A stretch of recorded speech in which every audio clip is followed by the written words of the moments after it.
नमस्कार दोस्तों, मेरे YouTube चैनल एसएस एनालिसिस पर फिर से आपका एक बार हार्दिक स्वागत है। आज हम चर्चा करेंगे निफ्टी इंडेक्स फ्यूचर्स पर, क्योंकि निफ्टी इंडेक्स के जो फ्यूचर्स हैं या निफ्टी इंडेक्स है वो काफी ऊंचाइयां छू रहे हैं दिन प्रतिदिन, जहां की हमें पिछले कई दिनों से बार बार सेलिंग होती हुई दिख रही है। मैं दोस्तों आपको ये बता दूं कि ये निफ्टी 50 फ्यूचर्स का एक मंथली चार्ट है, जहां आप देख रहे हैं कि किस तरह निफ्टी फ्यूचर से एक हाई लगाया था फरवरी के महीने में, जहां 15,432 के स्तर को छुआ था, और उसके बाद भी एक बार फिर अटेम्प्ट हुआ मार्च 2021 के महीने में, जहां निफ्टी फ्यूचर्स ने फिर से एक अटेम्प्ट किया, परंतु उन ऊंचाइयों को नहीं छू पाया और यहाँ से सेलिंग देखी गई। और ठीक उसी प्रकार आप देख सकते हैं कि अप्रैल के महीने में भी बिकवाली का दौर जारी रहा, जहाँ एक हमने एग्जॉस्टिव कैंडल फॉर्म होते हुए देखा, परंतु उसके बावजूद भी आप देख सकते हैं कि किस प्रकार जब मई की शुरुआत होती है तो फिर से एक नई ऊंचाई को छूने की कोशिश की जा रही है। तो वहीं मेरा मानना है कि जहां निफ्टी फ्यूचर्स आज बंद हुए हैं 15,160 के स्तर पर, ये एक ऐसा लेवल है जहां की खतरा बहुत बढ़ चुका है, जहां से मेरा मानना है कि इस महीने की जो क्लोजिंग होगी फ्यूचर ऑप्शन सेटलमेंट की, वहां निफ्टी फ्यूचर्स में भारी बिकवाली देखी जा सकती है और भारी उथल पुथल जो होनी है वो कल ही निफ्टी फ्यूचर्स में देखी जाएगी, जिसका इम्पैक्ट हमें निफ्टी फ्यूचर्स में देखने को मिलेगा। तो मेरा मानना है कि यदि निफ्टी फ्यूचर्स ने कल 14,886 के स्तर को बचाने में नाकामयाब रहे तो निफ्टी फ्यूचर्स में यह बिकवाली एक भयंकर रूप ले सकती है, जहाँ की मेरा मानना है कि अगला जो सपोर्ट होगा निफ्टी 50 फ्यूचर्स के लिए वो 14,319 का होगा, जहाँ की निफ्टी फ्यूचर्स को इस महीने के अंत तक यदि निफ्टी फ्यूचर्स ने इसको तोड़ा तो यहाँ निफ्टी फ्यूचर्स में एक खड़ी गिरावट यहाँ देखने को मिलेगी, जहाँ की निफ्टी फ्यूचर्स में मानना है कि अगली जो सपोर्ट है निफ्टी फ्यूचर्स की वो 13,211 पर है, जहां तक निफ्टी फ्यूचर्स नीचे आ सकते हैं इस महीने के अंत। सेकंड हाफ है वो निफ्टी फ्यूचर्स के लिए एक बड़ा ही क्रूशियल टाइम है, जहाँ की निफ्टी फ्यूचर्स को एक बड़ा डिसीजन लेना है, क्योंकि कंपनियों के जब तक रिजल्ट आए तो मुझे नहीं लगता कि आने वाले दिनों में वो बढ़त जारी रहेगी। क्यों? क्योंकि बढ़ते हुए कोविड-19 के जो केसेस हैं वो इतनी अधिक स्तर तक बढ़ चुके हैं, जिसकी वजह से पूरे देश में लॉकडाउन की स्थिति आ चुकी है, जिसके चलते कंपनियों के प्रॉफिट मार्जिन पर बड़ा भारी दबाव देखने को मिलेगा, जिससे मेरा मानना है कि अप्रैल माह की जो क्लोजिंग है वो 14,731 के भी नीचे जाकर हो सकती है निफ्टी 50 फ्यूचर्स की, क्योंकि यहाँ निफ्टी फ्यूचर्स को एक अहम सपोर्ट लेवल है जो कि बचाना होगा, और यदि ये नहीं बचा पाते तो मेरा मानना है कि फिर निफ्टी फ्यूचर्स 14,216 का लेवल भी तोड़ सकते हैं इस हफ्ते के अंत में। तो दोस्तों आइए इस चार्ट को देखते हैं एक वीकली टाइम फ्रेम में। तो यहाँ एक वीकली टाइम फ्रेम में आप देख रहे हैं कि निफ्टी फ्यूचर्स ने किस तरह से एक हाई लगाया था फरवरी 2021 को, और तब से लेकर निफ्टी में एक स्लाइडिंग मूव हमने देखा, और तो यहाँ से इस स्लाइडिंग मूव में एक ब्रेकआउट मिला निफ्टी फ्यूचर्स को, जहां हमने देखा कि इन स्थलों से यानी 15,046 के लेवल से यहाँ सेलिंग देखी गई थी इस हफ्ते में, जहां की निफ्टी फ्यूचर्स ने इस हफ्ते में क्लोजिंग की थी 14,700 के लेवल पर। फिर से एक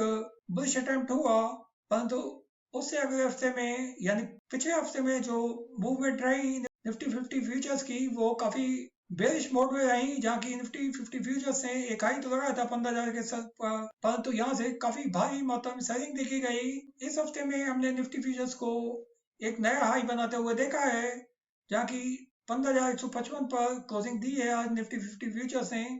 तो मेरा मानना है कि निफ्टी 50 फ्यूचर्स यदि इस हफ्ते में जो इमीडिएट सपोर्ट है 9 डेज मूविंग एवरेज का, जो कि अभी 14,668 पर है, यदि इसको बचाने में नाकामयाब रहते हैं निफ्टी 50 फ्यूचर्स, तो मेरा मानना है कि खड़ी गिरावट निफ्टी 50 फ्यूचर्स में देखी जाएगी, जहाँ की निफ्टी फ्यूचर्स का जो अगला सपोर्ट होगा वो 14,107 का है, और यदि इस हफ्ते के अंत तक निफ्टी फ्यूचर्स ने यदि इस सपोर्ट को तोड़ा 14,107 की, तो ये गिरावट कहीं अधिक खड़ी गिरावट हो सकती है, जहाँ की निफ्टी फ्यूचर्स 14,431 के लेवल को भी तोड़ सकते हैं आने वाले हफ्तों में। तो दोस्तों इससे मेरा मानना है कि ये जो जोन है जो आप देख रहे हैं 14,128 से ऊपर, ये एक बुल्स ट्रैपिंग जोन कहूंगा मैं इसे, जहाँ की बुल्स को टैप किया जा रहा है बार बार, और यहाँ एक छोटी सी गिरावट एक बड़ी चिंगारी का काम करेगी, जहां से एक बड़ी गिरावट निफ्टी 50 फ्यूचर्स में देखने को मिलेगी, क्योंकि जो अंतरराष्ट्रीय स्तर पर जो हालात हैं कोविड-19 पेंडेमिक को लेकर कहिए या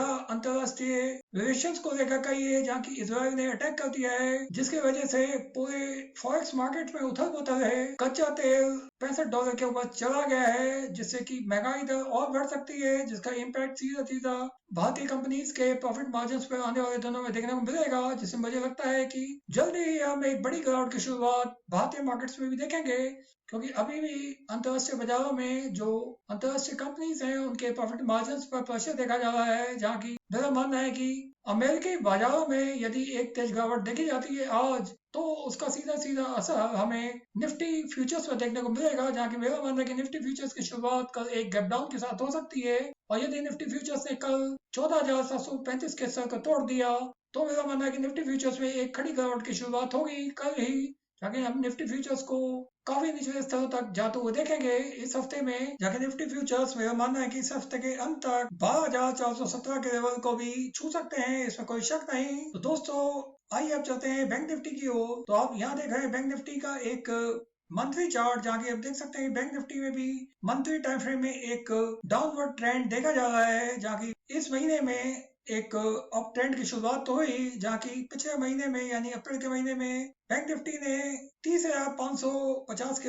लोएस्ट लेवल को छुआ था, जहाँ से रिकवरी देखी गई। तो जो इस महीने की शुरुआत हुई यानी मई की शुरुआत हुई, तो बैंक निफ्टी अब तक 32,029 के लेवल को छू चुका है, परंतु यहाँ से कुछ खरीदारी देखी गई, जिसके चलते बैंक निफ्टी ने आज जो क्लोजिंग दी है वो 34,045 के स्तर पर दी है, जहाँ की मेरा मानना है कि जो इमीडिएट जो रेजिस्टेंस है बैंक निफ्टी के लिए वो 34,495 का है, और यदि बैंक निफ्टी इस महीने में इस रेजिस्टेंस को नहीं तोड़ पाया तो हम बैंक निफ्टी में एक बड़ी गिरावट आते हुए देखेंगे, जहाँ की इमीडिएट जो सपोर्ट है बैंक निफ्टी के लिए वो 33,153 का लेवल है, और यदि बैंक निफ्टी इस हफ्ते में इस लेवल को नहीं बचा पाता तो एक खड़ी गिरावट बैंक निफ्टी में भी जारी रहते हुए देखी जाएगी, जहाँ की बैंक निफ्टी मेरा मानना है कि इस महीने के अंत में जो क्लोजिंग है वो इस लेवल के नीचे भी कर सकता है, यानी 30,550 के लेवल को भी इस महीने में बैंक निफ्टी तोड़ सकता है। क्यों मैं ऐसा क्यों कह रहा हूँ, जिसको जानने के लिए हम इस चार्ट को देखते हैं एक वीकली टाइम फ्रेम में। तो एक वीकली टाइम फ्रेम में आप देख रहे हैं कि किस तरह इस स्तर को बैंक निफ्टी ने एक सपोर्टिंग जोन के रूप में कन्वर्ट किया है, यानी 32,281 पर एक अहम सपोर्ट बेस बनाया है बैंक निफ्टी ने। परंतु मेरा मानना है कि जो इमीडिएट रेजिस्टेंस बैंक निफ्टी को मिल रहा है वो भी अनदेखा नहीं किया जाना चाहिए, जहाँ की जो इमीडिएट रेजिस्टेंस है बैंक निफ्टी के लिए वो 34,304 के स्तर पर है, जहाँ की बैंक निफ्टी ने आज 34,244 का एक हाई लगाया था और क्लोजिंग दी है 34,045 के स्तर पर। तो ये एक एग्जॉशन दिखा रहा है अपने आप में, जहाँ की मेरा मानना है कि यदि बैंक निफ्टी ने कल जो शुरुआत है वो 33,565 के स्तर के नीचे की या इस स्तर को तोड़ा कल, तो मेरा मानना है कि बैंक निफ्टी में हम एक खड़ी गिरावट जारी रहते हुए देखेंगे, जहाँ की अगला जो सपोर्ट लेवल होगा बैंक निफ्टी के वो 33,176 का लेवल होगा, और यदि इस तरह का तोड़ता है बैंक निफ्टी तो एक खड़ी गिरावट बैंक निफ्टी का इंतजार कर रही है, जहाँ की बैंक निफ्टी को हम 30,375 के लेवल तक भी आते हुए देख सकते हैं आने वाले दिनों में। तो आइए हम इस चार्ट को देखते हैं एक डेली टाइम फ्रेम में। तो यहाँ आप देख सकते हैं एक डेली टाइम फ्रेम में किस तरह बैंक निफ्टी ने एक गैप अप ओपनिंग दी आज और एक एग्जॉस्टिव कैंडल बनाया, वो भी एचओ क्लाउड के अपर एंड पर एक डेली टाइम फ्रेम में, जो कि ये दिखाता है कि कल जो शुरुआत होगी वो इचिमोको क्लाउड के लोअर एंड के नीचे होगी, बिल्कुल होगी, और यदि बैंक निफ्टी जो 9 डेज मूविंग एवरेज की जो सपोर्ट है इसको बचाने में नाकामयाब रहता है कल, जो कि अभी 31,150 के लेवल पर है, तो हम बैंक निफ्टी में एक खड़ी गिरावट जारी रहते हुए देखेंगे, जहाँ की बैंक निफ्टी यदि कल जो अगला सपोर्ट है वो 32,375 का है, यदि इस हफ्ते में बैंक निफ्टी इस अहम सपोर्ट को नहीं बचा पाता तो बैंक निफ्टी में एक खड़ी गिरावट बैंक निफ्टी को कहीं नीचे धकेल सकती है, जहाँ की बैंक निफ्टी एक खड़ी गिरावट बैंक निफ्टी को 30,000 के स्तर तक भी नीचे ला सकती है, इसमें कोई शक नहीं। तो दोस्तों यहाँ आपको जान लेना चाहिए कि कोई भी अपवर्ड मूव बैंक निफ्टी में 34,342 के नीचे एक अहम लेवल होगा, जहाँ की हम बैंक निफ्टी में एक बड़ा सेल ऑफ जारी रहते हुए देखेंगे। इस लेवल के ऊपर एक भारी बिकवाली बैंक निफ्टी में हो सकती है, जहाँ की बैंक निफ्टी में ये गिरावट कहीं अधिक तेज हो सकती है। यदि अंतरराष्ट्रीय स्तरों पर हमने बिकवाली देखी तो बैंक निफ्टी में जो कमजोरी है वो नॉन परफॉर्मिंग एसेट्स को लेकर अभी भी, क्योंकि बैंकों के बढ़ते हुए नॉन परफॉर्मिंग एसेट्स अभी भी जस के तस है, जिसको लेकर बैंक निफ्टी में काफी बड़ी कमजोरी देखने को मिल रही है, और जहाँ की मेरा मानना है कि जो भारत के जो बड़े बैंक हैं वहाँ विशेषकर जो डेट्स हैं वो काफी बढ़े हुए हैं, जिसको लेकर बैंक निफ्टी में ये जो कमजोरी है वो यहाँ देखने को मिलेगी, जहाँ की बैंक निफ्टी में एक डाउनवर्ड मूव 32,375 के नीचे यदि आता है तो यहाँ एक खड़ी गिरावट बैंक निफ्टी में बैंक निफ्टी को कहीं नीचे तक धकेलेगी, जहाँ की बैंक निफ्टी 29,000 के लेवल को भी तोड़ सकता है। तो दोस्तों, मेरा ये वीडियो देखने के लिए आपका बहुत बहुत धन्यवाद। यदि वीडियो आपको अच्छा लगा हो तो अपने दोस्तों के साथ शेयर करें। Thank you.